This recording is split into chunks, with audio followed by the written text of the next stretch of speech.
In this section, we'll talk about camera settings, and specifically camera settings that apply to landscape photography. Now, in your camera, you'll find lots of different menu options, and the goal of this section is not to go over every single one of them.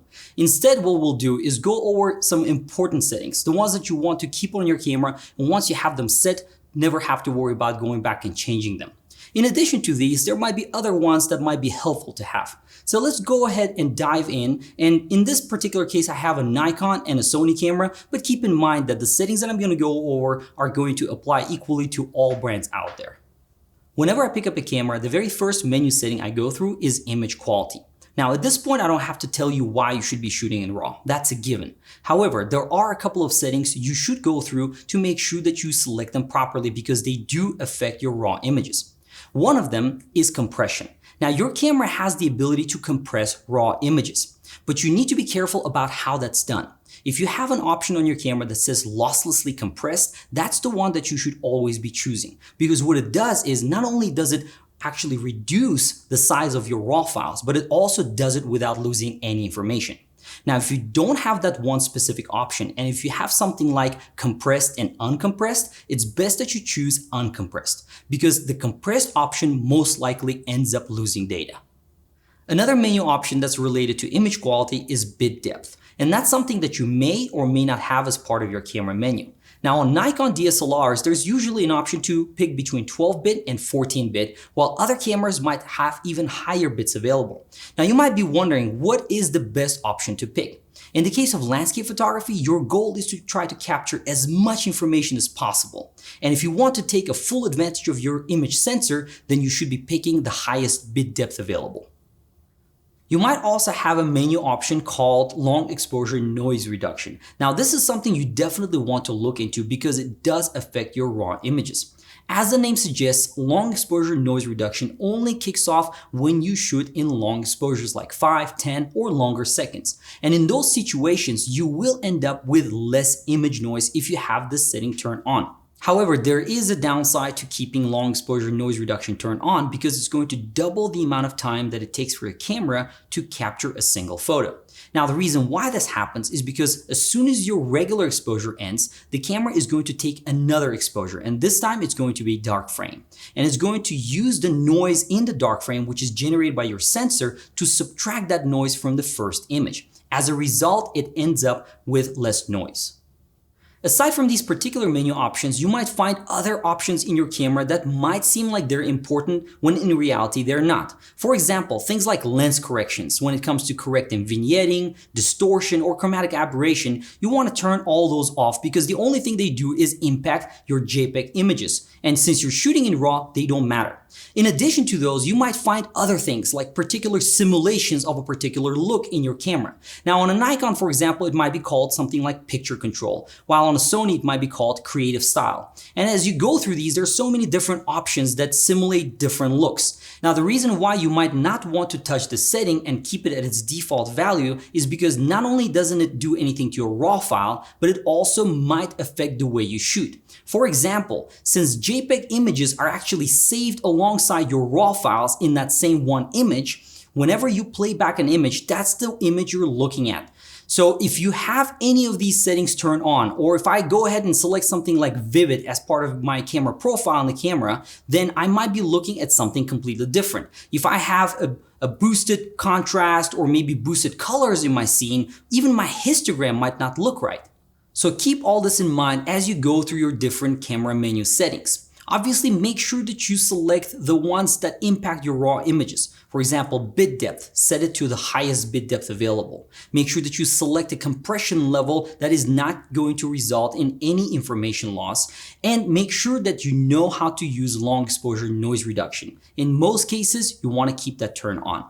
Now, when it comes to all these different other settings that you find in your camera, either have them set at their default, as in the case of, for example, different creative styles or picture controls that you have in your camera, because you do not want to mess with those. And then things like active delighting or dynamic range optimizer, anything to do with corrections, even for lenses, those are the things that you want to turn off.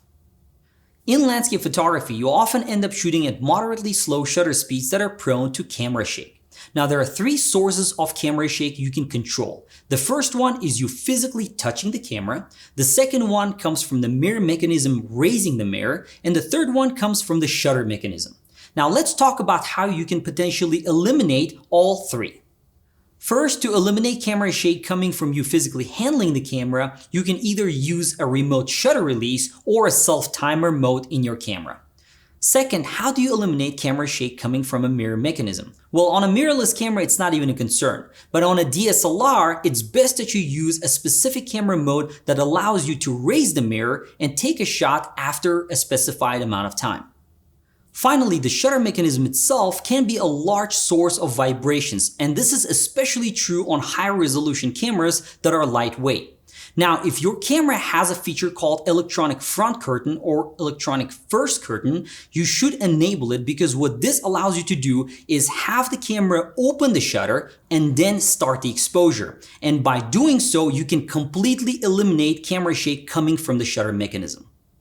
Personally, when I'm out in the field, I try to eliminate camera shake from any possible source that I can control. So my recommendation would be to dive into your camera manual and see if you can eliminate camera shake from the sources that I talked about so far. When you're out shooting, your camera might have specific camera settings that are there for convenience reasons. For example, if I'm taking a shot and I want to be able to quickly evaluate if the shot that I just took is sharp or not, I should be able to press the playback button and maybe press one button that allows me to instantly zoom into 100% of the image. That way I can make a quick assessment. Now, if you have a feature like that in your camera, I would highly recommend to turn it on, because it will save time in the long run. Similarly, you might have the capability in your camera to be able to create your own menu from the settings that you use the most often. And this one can come particularly handy if you have a camera where you program the function button to be able to access that menu. Now, if you do that, you might be just 1 or 2 clicks away from the settings that you use the most often, and that way you don't have to dig through so many different menu options to find them again. Lastly, if you're worried that the customizations that you made to your camera might be lost if you accidentally reset your camera, for example, then you might have the capability in your camera to save all of those customizations into a specific camera mode, or maybe something like a menu bank. And if you do have that option, I would certainly recommend to do it. In addition to these settings that give you convenience, there is another feature in your camera that you might want to look into, and that one allows you to remove the focusing capability from your shutter release button and move it to a different button on most likely the back of your camera. Now, this is called back button focusing, and the benefit of back button focusing in landscape photography is that if you already have your composition set and you have your focusing set, that every time when you release that shutter, it's not going to reacquire focus. Lastly, your camera is going to have different camera modes available, and these are going to be aperture priority, shutter priority, program mode, and manual. And you might be wondering which one is best for landscape photography. Now, this one is a matter of personal taste. I personally use aperture priority most of the time because it gives me control over aperture. That's the number one thing. And number two, I also trust my camera. It's advanced enough to look at the scene and give me the best exposure, which works out really well in most cases. And whenever it doesn't work very well, I also have the ability to change that exposure by using the exposure compensation feature in my camera.